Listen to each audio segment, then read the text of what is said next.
Hello everyone, I am back again.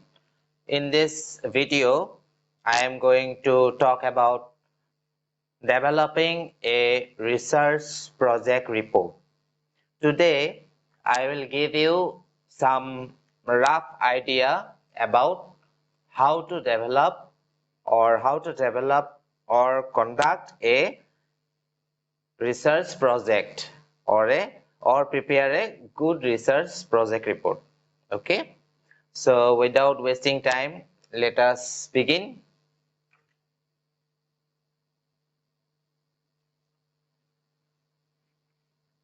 The first step for execution of a statistical project is to identify a problem or a research area.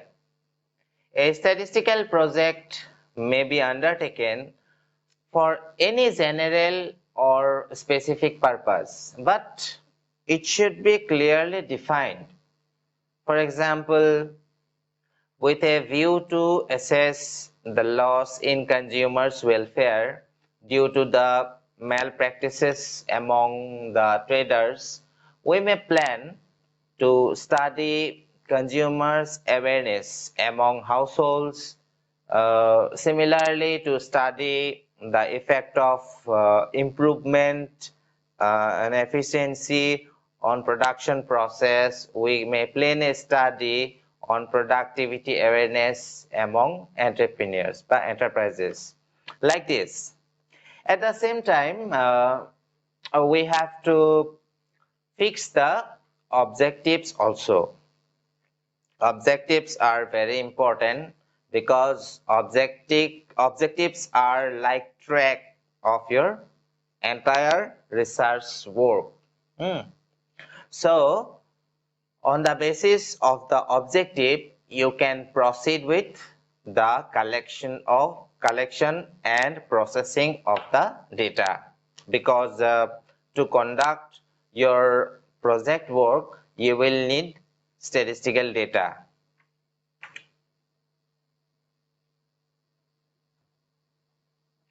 The second step to conduct a research project is determination of population or what we can say target group.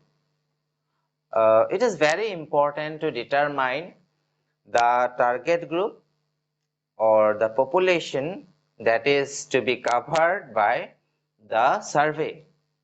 The identification of the target group is important for framing appropriate questions for the questionnaire or schedule.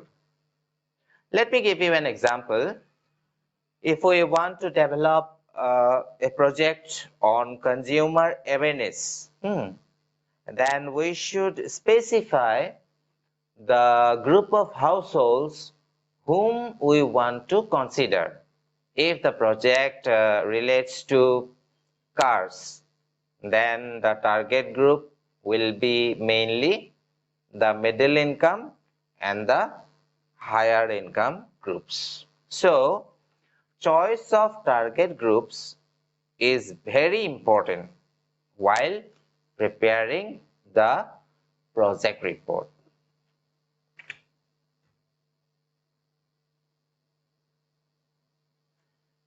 Just a while ago, in the previous slide, when I was explaining you, I mentioned about data. What I said for your project work, you will need statistical data. Okay. So the third step is to collect the statistical data. Okay. Actually, in this case, what happens? The objective of the project will help in determine whether the collection of data will be primary method or secondary method is to be used, or both the method is to be used. According to the Guwahati University existing guideline, Actually, you should conduct your project work using primary data or field survey data only. But presently the situation is different. We are having COVID-19 crisis situation. That is why this time there may be change in the guideline. And you may be allowed or asked to use secondary data, but the decision is not yet finalized, and officially the notification is not out. Some guidelines may be issued by our Guwahati University authority within a very short period of time, so we have to wait for that. Okay. Anyway, for our next step is we have to collect the data for the conduction of research work. Okay.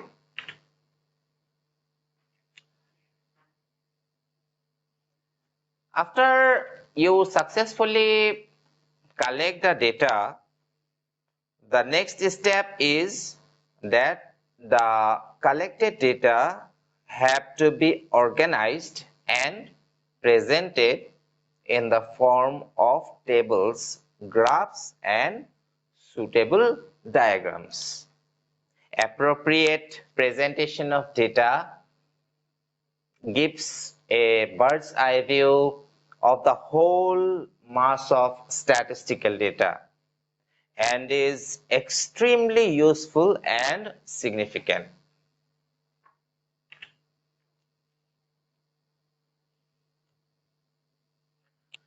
The last and final stage in developing a project report is to make analysis and interpretation. To achieve the objectives of your project, you may be required to calculate different calculations, but I would like to tell you one thing, that generally, as far as your BCom level research project is concerned, your tables, graphs, diagrams will be very important and main. You have to mainly focus on that. And in my upcoming videos, I will give you a brief idea about the organization and presentation of data. The statistical investigation is interpreted, and conclusions are drawn. You have to draw the conclusions from the data you have collected. The project should be correctly interpreted so as to achieve the objectives of your project work. Okay. With this, we arrived at the conclusion of this video lecture session. I hope in this video lecture session, I could clarify you the things which you will require to carry out your project work. Even if you have any doubt, query, or confusion, please feel free to send your questions to me. I'll be very happy to answer your questions. Thank you so much. Have a good time.